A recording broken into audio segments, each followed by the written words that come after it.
ইসিত প্রামাণিক হারেনি, তাকে গণনায় হারানো হয়েছে, কারচুপিতে হারানো হয়েছে।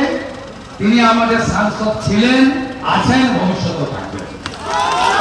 তৃণমূল তারা জোর করে মাথা ভাঙাতে দুজন পঞ্চায়েতকে দল বদল করতে বাধ্য করেছেন।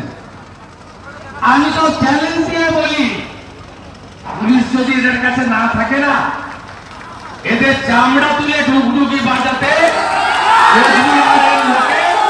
1 মিনিট সময় লাগবে না। তৃণমূলের বেয়াদব, আমার হোয়াটসঅ্যাপ নাম্বার তো সবাই জানে, আমাকে সকালবেলা মেসেজ করেছে বেশি করে সিকিউরিটি কে নিয়ে আসবেন। আমি ওকে বলছি তোমার বাবার নাম যদি ঠিক থাকে তুমি এসো, তো আমি আছি। এইসব দাদাগিরি মস্তানি চলবে না।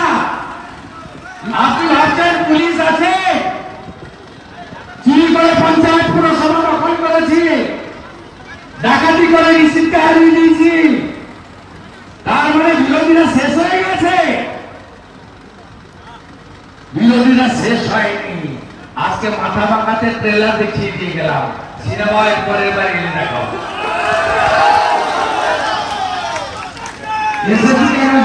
এখানকার পৌর প্রধান, এখানকার তৃণমূলের ব্লক প্রেসিডেন্ট, নাম বলে আর হিরো করতে চাই না, 5 পয়সার নেতা, এদের নাম ধরলে এদের নাম্বার বেড়ে যাবে। মমতা ব্যানার্জিতে জাতীয় পতাকা নিয়ে এখানকার কিছু নাগরিক, তারা বাম না তারা ডান, তারা কাকে ভোট দেন আমরা জানি না। এখানকার নাগরিকরা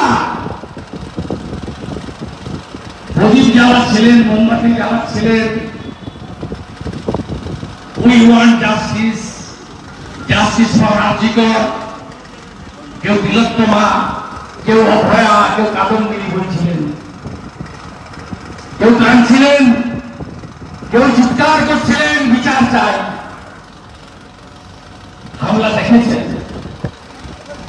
নির্যাতিতার বাবা তিনি বিজেপির মঞ্চে তিনি বলেছেন আমার মেয়েকে অত্যাচার করেছে তিনি, আর অভিজিৎ বলেছে বিজেপি করেছে।